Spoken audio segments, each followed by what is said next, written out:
Hello and welcome to Backstage Buzz at the Mac, where you get the inside story and the art scene right from the directors and creators of the shows, along with events hosted at the Mac. I'm Diana Martinez, and we have some great guests lined up for today. First, we welcome back director and COD faculty member Connie Canaday-Howard, who will talk about her plans for the next college theater production, Girls Like That. Then we'll speak with John Weber, director of school and family programs at the Chicago Symphony Orchestra, about the fun and family-friendly Once Upon a Symphony show coming to the Mac in May. Last, we'll hear from faculty member Donna Douglas, who choreographs and instructs all levels of students in the dance program at COD. We'll talk about this year's Spring Dance Showcase. All of the great programming to be covered in this episode is just around the corner and will be coming to the McAninch Arts Center throughout April and May. You may remember my first guest from our very first episode of Backstage Buzz. At that time, she was directing College Theater's holiday favorite, A Christmas Carol, and she was starring in Don't Dress for Dinner, the first show of Buffalo Theatre Ensemble's comeback season. All the while, she was teaching full-time during the winter semester. Well, now it's the spring semester, so let's see what she's up to. Here to talk about all this is Connie Canaday-Howard. How are you? I'm good, thank you. Thank you. So you've had a really good, I think, comeback season for Buffalo Theatre Ensemble. We have. And you have some good news. You want to share it? Yes, we are Jeff Recommended for Good People. So for people who don't know what Jeff Recommended means, it is like the Tony Awards of Chicago. That's right. Right? That's right. That's the easiest way to put it. Right. The full title is it's the Joseph Jefferson Committee, but we call it the Jeff Awards, and it's the Tony in Chicago. And they have recommended the show, so that means go see it. It's a good show. Yes. And then come Jeff's season when they announce what you have been nominated for. Explain that process. On opening night, there are 7 judges who attend the show. 5 are from the Jeff Committee and 2 are from the artistic team, which is a subdivision of the Jeff Committee. So there are 7 judges. And if at least one, and it could be multiple, we're hoping it's multiple, aspects were considered outstanding, then the show is Jeff Recommended. And then the Jeff Committee sees the show in the rest of the run. So everything for the production is eligible for Jeff recommendation and nomination. And to give people an idea, it's not just 7 people who are seeing the show. There'll be dozens and dozens and dozens of members that will come now throughout the run because it's been noted. Yes. Yes. That's awesome. Yes, it is. I love the show. I thought it was interesting. To me, it was all about how people lose their empathy for other people as time evolves. You know, when you're in the same boat, you're one person and you have all this camaraderie, and then if somebody becomes more successful, some people lose that, you know, and I think, for me, I think it's lots of things. it's so many things. It was nominated for the Pulitzer. And I think, and won the Tony, Frances McDormand won the Tony, all kinds of great aspects on it. But the thing that speaks to me the most is that people, how do you define what's good? And ultimately we have to define it for ourselves, beyond niceties, what makes you a good person.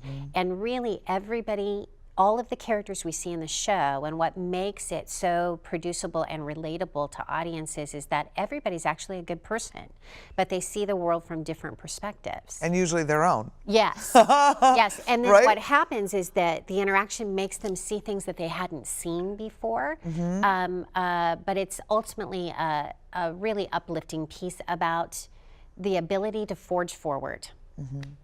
Well, congratulations. It's a beautiful show. Thank you. So let's talk about your next project, Girls Like That. I'm so excited about it. Girls Like That premiered in the UK in 2013. And it was a project of 3 theaters together, 2 professional theaters and then a professional children's theater. And both of the first 2 companies also had children's theaters.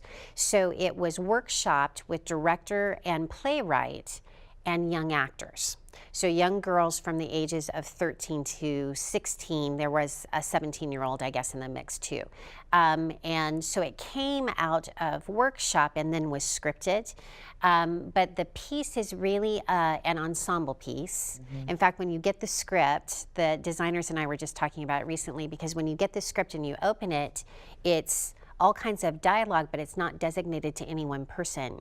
So every production chooses their own interesting. way to produce, to arrange it. And the show, the subject matter is very timely. It's about social bullying, social media bullying, and abuse in young people, and how a girl gets bullied on social media. It's also about gender disparity, and all of the roles are played by the ensemble. So our ensemble is 15 girls, and they will play male, female from all different ages. And there are flashbacks to different sort of iconic moments in history, like a World War II woman fighter jet mechanic, a flapper, sort of a woman who's coming into adulthood in the 70s, in a sort of the hippie generation, a young intern at a law office in the 90s.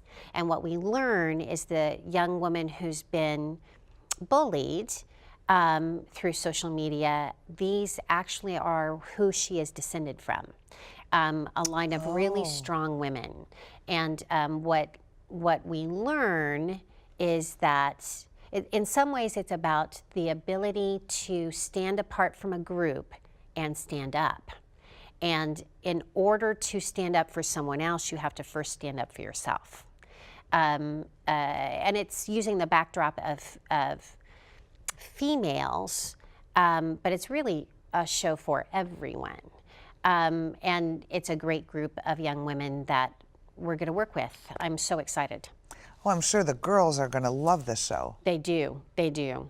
So. You know, it's important too, I think, to nurture young women, young college women, and talk about who are the role models in society, and to learn to stand up for yourself in a respectful way. Yes. You know, and in the right way. Yes. And I think that's a great message. So when does the show open? It's the first week of April. I think it's April 5th. And it's suitable for who?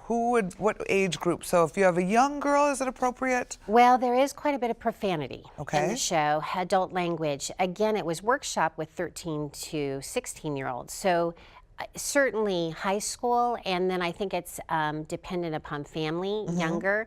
I have 2 daughters, and we were very open in raising them, so they probably would have seen it even in older elementary school. But I'm not suggesting if they're sophisticated enough and been exposed to certain things, Yes. then it'd be good. Yes. Well, this is an exciting project. And what's your next PT project? It's called Improbable Fiction. It's by Alan Ayckbourn, who is Britain's Neil Simon. It's a hysterical piece about a writers group. We hear often about book clubs. I belong to 2. And this is a writers group. So it's a group of writers who get together once a month and talk about their writing and read portions of their writing in this little town in Britain, outside of London. And it's right before Christmas, and they're all kind of experiencing writer's block. And so they break up for the holiday, and he's just about ready to turn off the lights downstairs, and then suddenly there's a crash of thunder, and suddenly we're inside everybody's story. So the characters that you've seen reading each other's stories now become the characters inside the stories. And it's sort of what is possible when you let your imagination run. It's fun. Well, good. Yes. Well, we're going to need some fun soon, Yes. so we'll be looking forward to that. Yes. That's all the time we have. Thank you so much for You're coming welcome. to share all your great projects. You're and how welcome. you're in 2 book clubs is totally beyond me. Thank you so much. College Theater's production of Girls Like That runs Thursdays through Sundays, April 6th to the 16th. Tickets to the show can be purchased at the McAninch Arts Center box office or online at atthemac.org or by calling 630-942-4000. Coming soon to the MAC in April is an amazing lineup of performances. Backed by popular demand on April 1st at 4 and 8 is the satirical musical review Capital Steps, with a show that uses song parodies and original sketches to bring to light the comedic political situations of our country.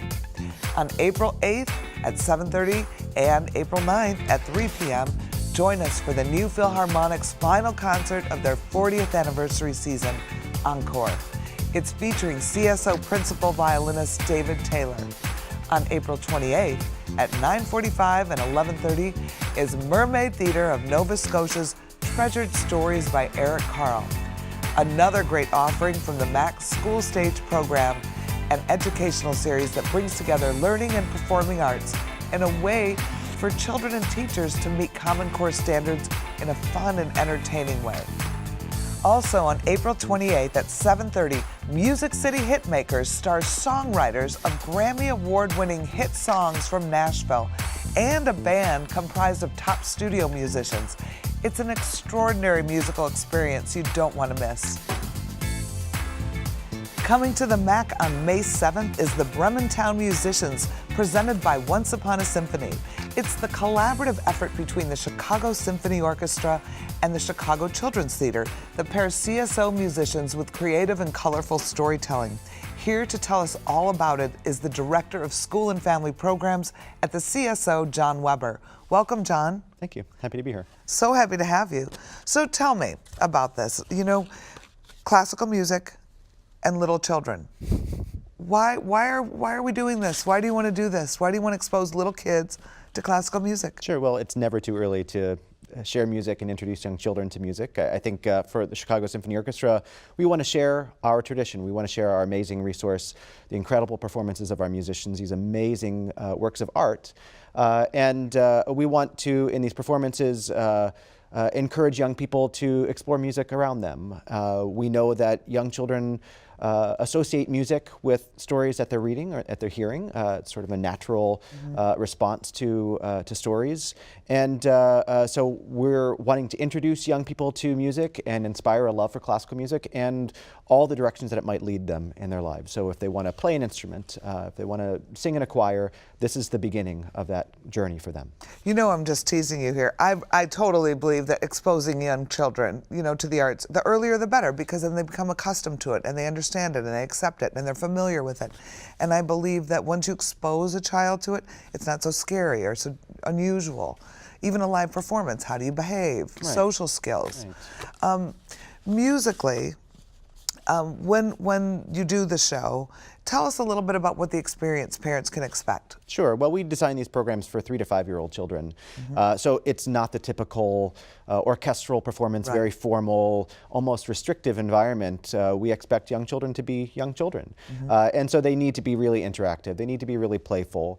As designed around storytelling, there's a great fit for the music to support that story, but our musicians also play roles in the story. They have to get out from behind their music stand and say some lines. They have to act, they have to wear costumes, and in some ways those are very new skills for them. Are they enjoying it? Yeah, I think so. They self-select, I think, honestly, those who are really interested in doing this. But they do a great job, and I think the impact is immediately apparent in the children's connection with them as characters in the story and their curiosity about the music as well. So you're telling a story, pretty much, and these symphony players are performing, and there's about 4 to 6 in a show? That's right. We have 4 musicians that'll be in the Brementown program and an actor. And the actor has a role in leading participation for the audience, singing, doing some kinesthetic or movement along with the story as well, and helping to facilitate the musicians' participation too. And do you do these all over? Now, we've been doing these collaborations together. I think this is our 3rd year. That's right, yeah. And it's nice to see how the program's growing. Yeah. Tell me, do you do them all over the city? Well, we have a series of concerts at Symphony Center downtown, and our collaboration with the MAC is connected to the CSO's programming in the western suburbs in DuPage County. So we don't have other residencies around the Chicago metropolitan area. So we are unique, which I love. Yeah. I have a question for you, because we're a college. What sort of outreach programs do you do for college students? Well, the CSO has a really incredible student ticket program. I think there are something like 30,000 student tickets purchased each season for our concerts downtown. Many students in the Chicago area, many music students, I was one of them growing up with a... What do you play? Trumpet was my instrument. Awesome. And I grew up just passionate about hearing this orchestra play and learning from the musicians of the orchestra. So that is certainly a draw. I think we're also trying to welcome and invite students who might not be on that path to be professional musicians, but there's something really appealing and exciting about having an elegant evening downtown or at Wheaton College when we're here in the suburbs to hear an amazing orchestra. You know what I think is interesting, if you haven't seen a symphony orchestra, and I think what's interesting to me is when I was first really started being exposed to it as an adult, is there's this preconception that it's boring and it's classical and it's quiet. It's passionate. It envelops you. It engages all your senses, and I think that you need to do yourself a favor if you haven't been in a long time to go, you know, and feel it and experience it. And I think that there's a misconception when you've separated yourself from it for a while. And I think that we need this now, you know, we need this in our society, right? Absolutely. And gosh, what a great endorsement, or what a great recommendation. There is something about hearing live music and about hearing a live orchestra that is really transformative. It is, and the ensemble of it all, right? All these people coming together to make this beautiful, powerful music. And I think you don't know the music, and then you hear it and you're like, oh my gosh, I know that song, you know? You may have a familiarity with the music, right. But even if you don't, I think That's good too. There's an incredible sort of personal discovery in becoming familiar with this music, understanding the way that this organism, this orchestra, creates this amazing musical experience from 100 musicians from all over the world working together to share this incredible experience. And I think you're right. It's an experience that is so timely in our community that feels so divided at some time. I know. You know, we have one more connection, actually. David Taylor. Yes. Is performing with the new Philharmonic Orchestra later this year, and I'm become a huge fan of his. I heard him play once, and I was like, oh my gosh, I think I have a crush on him, a music crush. I have a music crush on David Taylor, and I'm excited he's coming. Yeah. What else is happening at the CSO? You want to share anything else that's happening? Sure. Any good news? Good news. Well, there's a tremendous amount of programming that we're presenting this spring. Just a few weeks ago, we had a set of concerts for school children, for families. We had 14,000 young people and parents and teachers in the building. It's a really exciting time for us. But the CSO has an impressive range of programs for children, for teachers, for students that occur, many of them in the city, but we have partnerships with schools here in DuPage County as well. So I think what we are really thrilled to do is to share our musical resources, to find opportunities to pass on this tradition of excellence in classical music and the skills in the music making of our musicians working with aspiring instrumentalists, and to work in community settings in ways that positions music as a great resource for learning about ourselves and how we connect with our community. Thank you so much for coming on. We are so lucky to have this partnership and to have the CSO right in our backyard. Well, we're really happy to be here. It's a big gift. Thank you. Thank you very much. The Brementown Musicians has 2 performances on May 7th at 1:30 and 3:15. Tickets can be purchased at the MAC box office or online at themac.org. Or you can call 630-942-4000. Visit the Cleve Carney Art Gallery April 20th through May 20th for the annual Student Art Exhibit. This exhibit showcases the work of College of DuPage students and highlights the range of media and approaches being taught in the fine arts. The opening reception is on Thursday, April 20th from 5 to 7, with awards to be announced at 6 p.m. Each year, the MAC hosts a spring dance showcase that highlights the talents of COD students in a diverse selection of dance styles. Our next guest, Donna Douglas, teaches ballet at the college and choreographs pieces to be performed in the showcase. Welcome to the show, Donna. Thank you, Diana, for having me. It's wonderful to be here. We love having you. So I have to tell you, the dance showcase is one of my favorite shows that we do, of the student showcases, because there's so many people in it. You see so many students at so many different levels. Yes.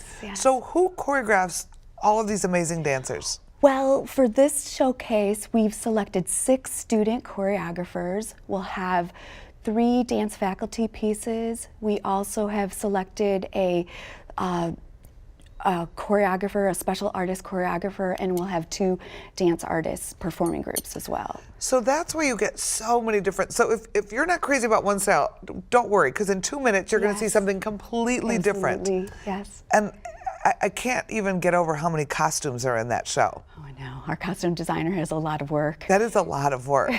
The show is a lot of work. How do you select the students who get to choreograph? Okay, well, what we do is we have a dancer audition, but it's actually a dancer placement audition, because all of the dancers that do come to audition, they make the show. Everyone is going to be part of it, and they will be cast in a role. What we do is we have dance faculty judges, and the students are placed by their dance experiences and level of ability, and also the type of dance style that they show.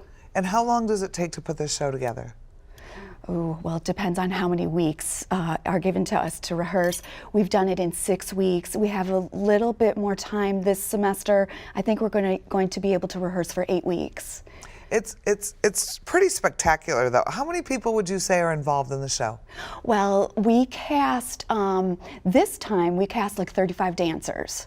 So the cast really isn't very big. It's just that you just see a bunch, and then you see a next group of a bunch of dancers, and then the next. It's just, it's And so then well done. That's why we bring in the guest performing artists too, because we have a lot of quick changes. And so they cover the quick changes. Exactly. Yes. Yes. And what are you choreographing? Well, actually, this showcase, I'm collaborating with one of our dance faculty, Nicole Quinn. She's a jazz artist, and we're going to be doing a piece from one of my favorite pieces from Pat Metheny, and it's going to be kind of like a fusion of contemporary ballet and classic jazz. Well, that's exciting. It is. So what else is happening in the dance department that you want to tell us about that's exciting right now? Such excitement going on. We have 2 new dance faculty members. Nice. Elise Cohen joined us. She actually had just been featured in Dance Magazine this last December as one of the 25 dance artists to watch in 2017. So we're so lucky to have her. Our other dance faculty member that we have selected, she's actually a COD dance alumnus. Oh, nice. Mary Bajek Reed, and she'll be joining us. She always used to come into our dance office when she was here several years ago saying, gosh, I hope that someday I'll be able to teach here. And she is. Look at that. So that's pretty Was she one of your students? Yes, she was. Isn't that gratifying to see somebody come up through the ranks and now she's a teacher? Here with us. That's so exciting. It's so wonderful. That's really great. Yeah. So, Donna, if somebody who's watching is like, well, I think I might like to, be in a show or take a dance class, tell us who is COD dance classes for? Do you have to be a pro? Do you have to have tons of training? No. Our classes are for everybody, really. We have had students that come in that just want creative exercise and have never studied before. We have students that have studied their whole life, and it's so wonderful and challenging to work with them and to see them continue on in the field. We have people that just they just love dance and they want to be a part of it. And what kind of classes do you teach? Well, at the college I teach classical ballet, and then I also teach a dance production and performance course. And then, but the college, you can take dance classes in what kind of, I guess what I was getting at. Oh, like what we offer at the college. Okay, we have jazz, we have modern, tap, ballet, dance performance and production. We also have choreography and composition. So you have a wide variety of styles to choose from for people to give it a whirl or get in shape and have some fun. Yes, and it's so much fun. You know, whenever you go down to the dance, they always do look like they're having a lot of fun. That's what we are. That's what I like about it. Everybody looks like they're having a really good time. And we have dancers that are performing with us that have been with us for years. It's like they just don't want to stop. So we have people that are in our shows like semester after semester every single year, and they've been with us for a long time. So well, that's a testament to the program, I think, and the quality of the shows, and I just think they're just so fun, and there's just a lot of energy in them, and every year I think they just get a little bit better, and the costumes are beautiful. Oh, Kim Morris, our costume designer, does a wonderful job. She's awesome. She's just amazing, and she told me when she joined us that her favorite type of costume is dance costumes, because she loves to like work with like the movement and the sound of the music, and it inspires her.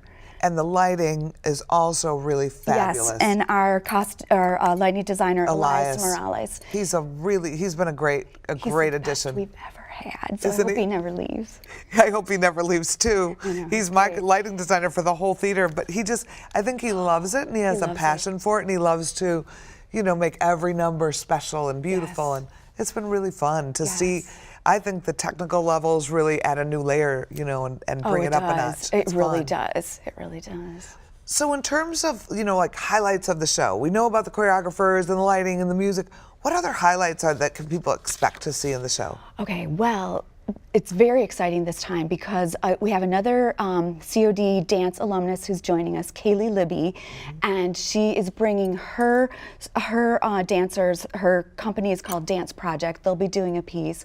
We also have our guest choreographer, Julie Carson, and her experiences that she is going to bring to our students are really unsurpassed. She has done several operas with the Lyric Opera Ballet as a ballerina, and she also was a ballerina with the Chicago City Ballet under the direction of Maria Tallchief.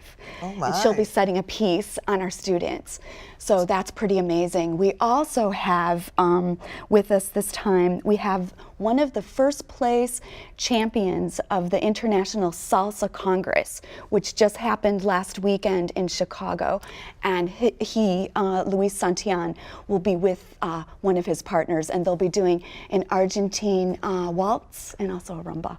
Well, So that really will be exciting. hot, hot, hot, right? Yes. Those are pretty amazing. And he's one of the competitors? He's the champion. He's the champion. Yes, yes. That's huge. It's huge, yes. Well, that's like worth the whole show right there too. Exactly. That is a really good big deal. Awesome. You know what? My favorite part of the show actually are our student choreographer works.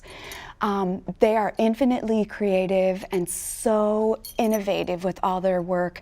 Their works are my favorite. And Mine too. I know. They're truly really great. An inspiration to me. Well, thank you so much. You're welcome. Unfortunately, that's all the time we have, but you can enjoy even more on future episodes covering the latest on the art scene every month. For information on any of the shows you saw today or future shows, call the MAC box office at 630-942-4000 or visit us at themac.org.